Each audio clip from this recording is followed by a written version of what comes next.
Dahil lang sa simpleng pag-iihaw ng manok, naisipan mo na mag-start up ng native chicken Oo. farming.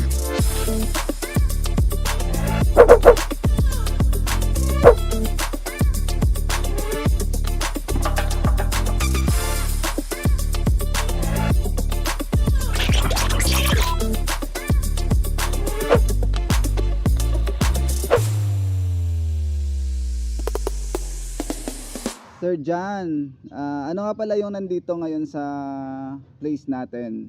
Mga manok, Anong type of poultry ba meron tayo dito ngayon? native lang. Native chicken, so that is organic farming, organic chicken farming. Oo. Ano pala pangalan ng poultry natin, sir? Jan Poultry Farm.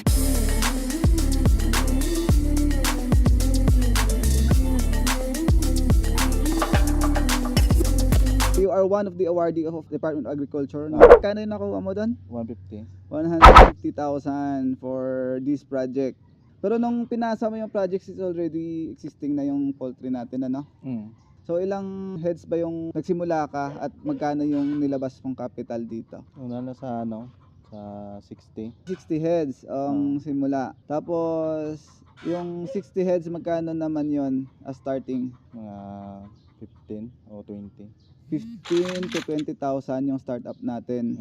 Kasali na doon yung Mga gamit.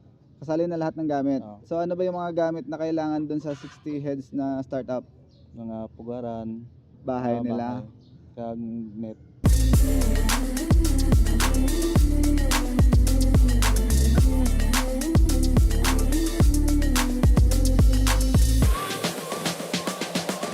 Ano yung pumasok sa isip mo at a young age na sinimulan mo yung organic chicken farming? Kasi diyan nanggaling doon ako sa trabaho ko. Sa mag-ihaw lang ng manok. Dahil lang sa simpleng pag-iihaw ng manok, naisipan mo na mag-start up ng native chicken farming. Eh, hindi mo naman pero nag-start up ka siguro, hindi yung paunti-unti ano. Kontinti. Pero nung sineryoso mo, doon ka naglabas ng 20,000 na capital. Oo.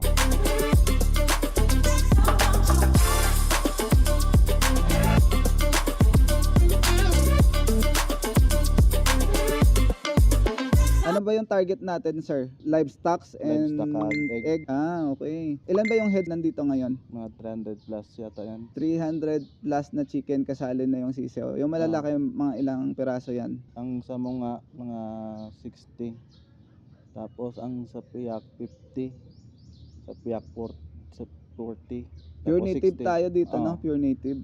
Magkano yung bentahan ng itlog ngayon sa market? 300 ang isa ka tray. 300 yung isang tray, that is 2 dozen, di ba? 30 pala yung isang tray, akala ko 2 dozen. So that is 10 pesos yung isa. So yung bentahan ngayon sa market, magkano yung benta nila? 10 galing sa'yo. Pagdating sa market, magkano benta nila doon? Hindi ko na sure kung Hindi mo alam kasi yung mga buyer mo yung pumupunta mismo dito. Sa 16 piraso na hen, ilang itlog ba yung makukuha mo sa isang araw? 24, 30 o talag sa mag-isa ka tray.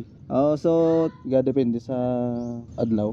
depende sa araw, pero yung minimum natin is nasa 20 to 30. So, ibig sabihin may 300 ka. How about sa sa livestock natin, magkano yung kilo ng manok ngayon na native? 230 o 240 yata ang kilo. Pero nagbebenta ka naman paminsan-minsan ng livestock pag marami na yung lalaki. Pero ngayon wala pa. Ngayon wala. Focus lang na sa egg. Ilang heads ba yung target natin, sir? Mga 400 pa o 500 pa. So yung target mo talaga is 400 to 500 heads. Okay ka na doon.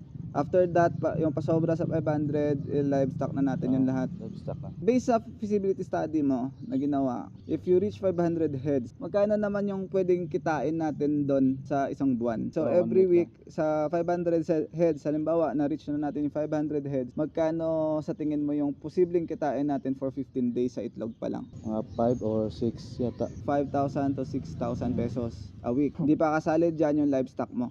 While you are doing the chicken farming, alam ko may mga problema na pwede mag-cause. Currently, wala ka pa namang problemang na-encounter, ano? Meron. Meron na, naranasan mo na. Mga sipon, mga aratay. Sipon tsaka yung mga namamatay yung mga Oo. manok. So ano ba yung preparation na ginagawa natin na para maiwasan natin yung ganyan? Ano lang, hindi pwede magkadto sa piyak na farm, kag disinfect na lang.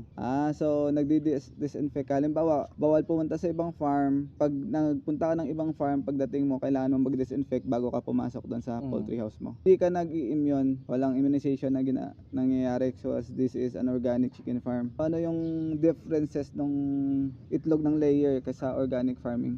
Mas magid ang native kay pure gid sa nga native nga itlog kontra sa broiler nga feeds lang ang ginapakaon.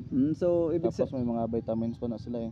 So may mga artificial na gamot na pinapainom doon. So yung mas maganda doon sa ano, mas malasa ba yung itlog ng Ang native? Oo, malasa. Kontra Ganun ba? sa broiler. Sana pagbalik ko dito, na-hit mo na yung 500 heads. As a young agripreneur, no, kung ano yung masasabi niya to encourage the young people out there. Kasi this generation is more on gadgets na lang. Yung farming hindi na masyado natututukan. Just encourage everyone, sir, na kung gaano kaganda yung pagpa-farm. Maganda ang farming talaga kung seryosohin lang. Pwede rin magbaboy kayo o manok, kanding, baka. Yung isa nakikita ko kasi dito sa farming, gaya nito, kumikita ka na, pero libre na rin yung ulam mo doon. Yun yung kagandahan. So yung bigas na lang talaga yung problemahin mo. If you are doing rice farming, so libre yung bigas mo, ulam na lang yung problema mo. Ano ba masasabi mo ulit for those who are watching this video? Salamat gid sa ETI ang nagpasulog sa ako ng tiyak gid. Muna nga nakasulog gapon ko sa agri nga nakapatindog ko sa bangsang poultry. Sir, thank you so much sa pag-invite sa amin dito. I hope na very soon makabalik kami dito.